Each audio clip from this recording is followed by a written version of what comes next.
The fun they had. Margie was very excited. Tommy, her friend, had found a real book. It was a very old book. Margie's grandfather had once said that when he had been a little boy, his grandfather told him that there was a time when all stories were printed on paper.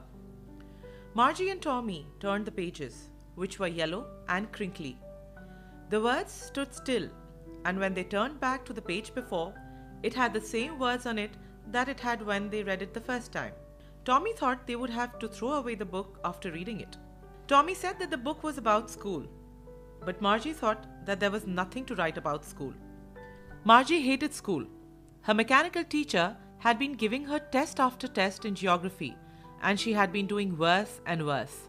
Her mother had shaken her head sorrowfully and had sent for the county inspector. The county inspector was a round little man with a red face and a whole bag of tools with dials and wires. He had smiled at Margie, given her an apple, and then had taken the teacher apart. Margie had hoped that he would not know how to put it together again, so that she would not have to do her homework. The inspector put back the mechanical teacher together again. It stood large, black and ugly, with a big screen on which all the lessons were shown and the questions asked. What Margie hated the most was the slot where she had to put in her homework and test papers. The teacher calculated her marks in no time. The inspector had smiled and patted her head.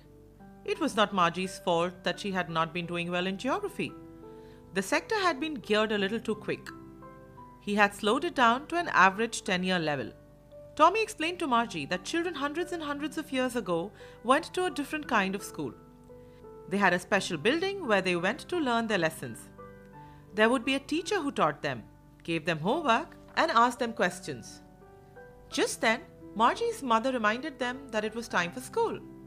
Margie's school was the room next to her bedroom. Her mechanical teacher was on and waiting for her.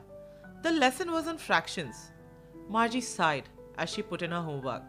She imagined children studying, laughing and playing in the school of olden times. They appeared to have had a lot of fun.